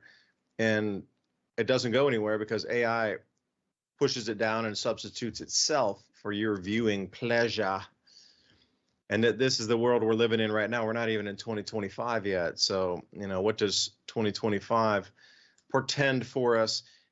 And I'm curious about, taking a look at that graphic where I put the lines in the middle to try to connect a few ideas there. I sent you that on Skype too. Like 2025 is going to be a pivotal year for us. I really, really, I sense something about food, because the USDA coming up with their supply demand charts that they did. We're not growing enough food to feed the planet anymore, and we're continually digging into the carryover stocks or the extra that's left in the warehouses. Like, we're already at that point of rollover where we don't grow enough food on the planet to feed the population of the planet. We're now relying on whatever's left in the warehouses to make up that difference, whether it be 10 million tons, 30 million tons per crop. And that's the world we're at now. So there's also carrying capacity of the planet is, I think there's going to be an awareness moment this year of, we're not growing enough food. Now what? Now what? And by the way, if you like our conversations and you enjoy what we talk about every Thursday, please support us on Civilization Cycle. Buy me a coffee and civilizationcycle.com. There you go, Ransom. Okay, so anybody out there that's been able to see the image here, listen to my voice, this is the cover of the Economist magazine 2025, what's in store for 2025. They do this every single year. They give you these like cryptic images and, what is it going to be? What's coming up? So a lot of people have been trying to dissect this one. Where I had an epiphany one day. I was sitting down, I was looking at a clock, because we have old school chicken clock on the wall.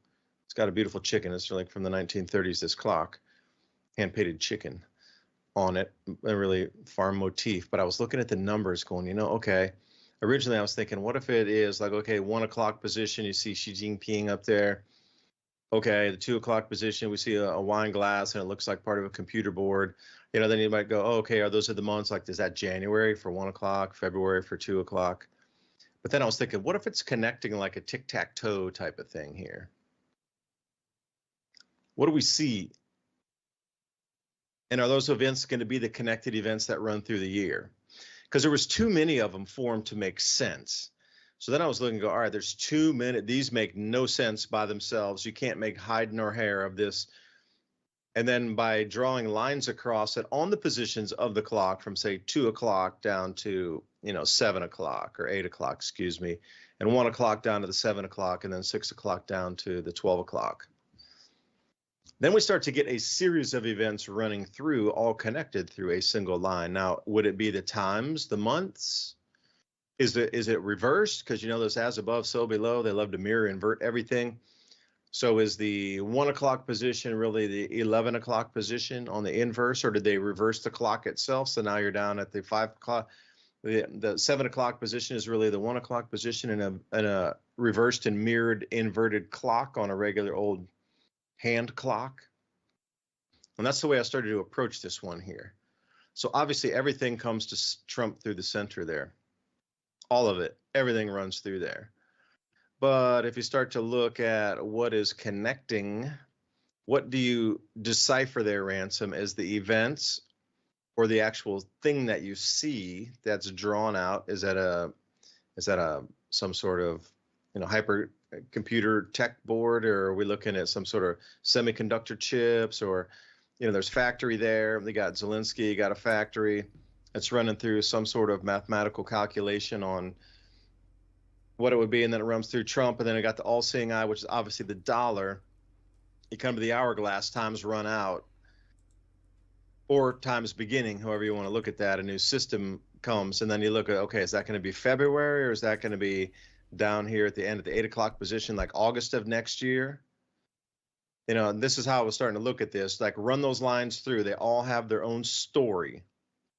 We got Putin, the nuclear symbol, cuts through part of the missile. You got Trump in the middle, again, the dollar, US dollar, you got nuclear, and then the whole entire globe. So that's one story in itself along that line. So I don't know, that's what I was looking at. So I don't know if it makes sense for you, if you see any stories that seem to be connective. And I'm looking at these arrows with the stock markets too. It's very predictive on what's going to happen with the stock market. There's a couple uptrends, but it looks like, a lot of it is downtrending. There's definitely a couple market crashes involved in this, and they're very clean to see them right there.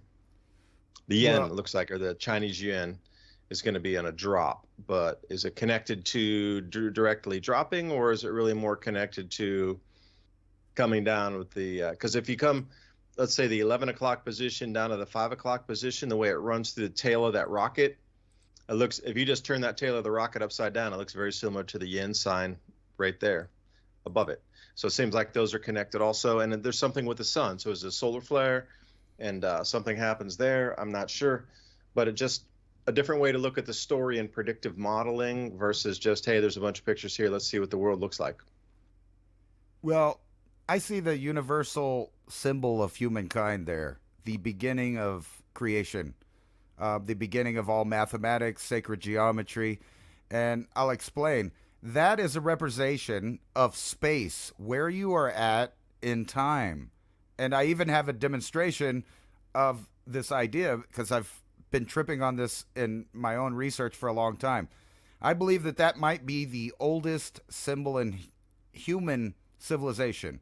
And there's a couple of examples from Neanderthal to human that have a similar shape, and it's the astrid. So you have this is also the medicine wheel for most Native Americans. It's the great cycle, the great Yuga cycle, the catastrophe cycle symbol. And actually, I can show you that right now, right here. And this is, if you look right there, you also see the Great Pyramid of Giza. All of it's incorporated into the symbol. And by the way, that's the symbol of Anu in the cuneiform text. And I happen to have already made a presentation for that right here. Space. Where are you in space, and where is everything else? Right? So this is the universal three-dimensional space example right here. It's part of that asterisk. It's your pitch, forward, backward, up and down, left and right. It's the dimensional space we live in. It's also the idea of all points intersecting in the same point. And here, I'll just play this while we're talking. But this is an ancient symbol. Here's a Cartesian example of how we find things in space, where we're at. And actually, I think there's a petroglyph I found of it. There's XYZ axis type of thing. Yeah. How do you know where you are in space? Where do you know where you're space? And if you remember, space and time are the exact same thing. Actually, let me reduce the speed of this. Because I'm glad you saw that in that, connecting that. I never even, that escaped me. Well, check this out. I'm going to play it slower. Yeah, and I see you had the cuneiform there also, didn't you? Yeah. So if I could play it slower. But the cuneiform and the Rosicrucian cross are very similar. Just extend a line down off of each one of those, and that would be a Sumerian, cuneiform letter at that point. Absolutely. But it's even way more than that. So it's not only, for an example, you've probably heard lots of sci-fi stories about time travel.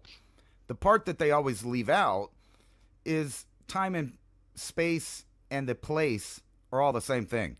So if you were to travel back in time to any point on Earth, you would have to remember that the Earth is in constant motion, that it's going around the sun. The sun is moving. The galaxy's moving. Everything's moving. So it would be an incalculable task to travel backwards in space or time, because you just couldn't calculate that unless you had some kind of super quantum computer or something like that.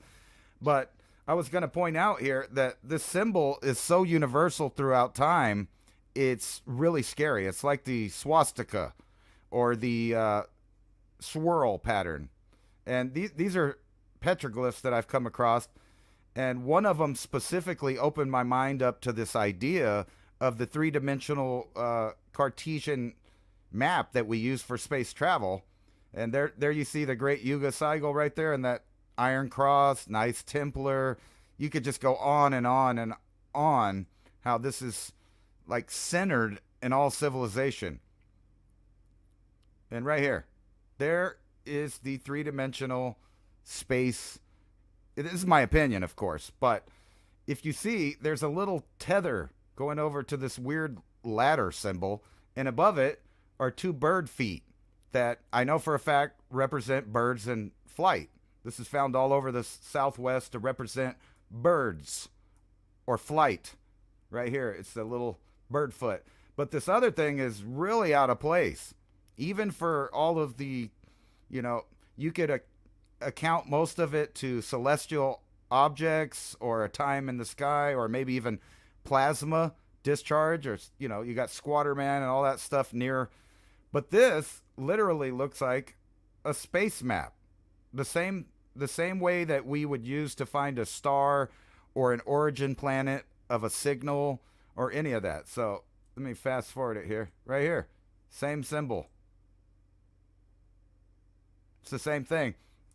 And it goes back into antiquity, which I think these people are not, the people that made that are not lost on, that it represents time, space, and, not only where you're at, but where you're going, where you came from. It's the basic shape of all sacred geometry. All shapes will fit into that shape in an equal proportion. And even the ancient people used to try to tell us this by the way that they built things. So there's the ancient symbol for Anu right there. It's real similar. And then this is weird that you had that picture. Here's a Egyptian symbol that also has that cuneiform symbol of Anu. And above it's that same shape when they show that star above it. Here's the precession of the equinox, or as a lot of people know, the astrology wheel, or the wheel of God, or the will of God, because it's the kingdom of heaven. And we all know that kingdoms are animal kingdoms, and there you see the animal kingdom. It's the same shape. It's the exact same shape, telling you where you are, when you are in space. And here's an ancient one representing this symbol up here. Again, there's Anu, and I think that's supposed to be Inky, the actual guy they're showing there. But the fact that they put that symbol up there, here is a Crete medicine wheel. Same thing with that iron cross. And you see that it gives you all the directions, all the mathematical knowledge that you would need for sacred geometry. It's all within that shape. Even the idea of broadcasting from a pyramid or the pineal gland in a human, it's all the same symbol. And I believe it's one of the most ancient symbols. It pops up everywhere. Here's another one. Actually, this one's the Creek medicine wheel here. And it shows the winter solstice, the equinoxes, all of that stuff, all incorporated into the same asterisk symbol. And I think early man discovered this symbol, and at the same time discovered the idea of equal proportion, which allowed them to build things, plan things. And it's the same thing everywhere. They interchange it, but the asterisk is the main angles. It all goes to the center. Here's some geometry right here of sacred shapes, but it's also the 8-sided pyramid. There it is right there, that asterisk right in the middle of that. What do you think about that? I mean, it's like the universal symbol for time and space, basically.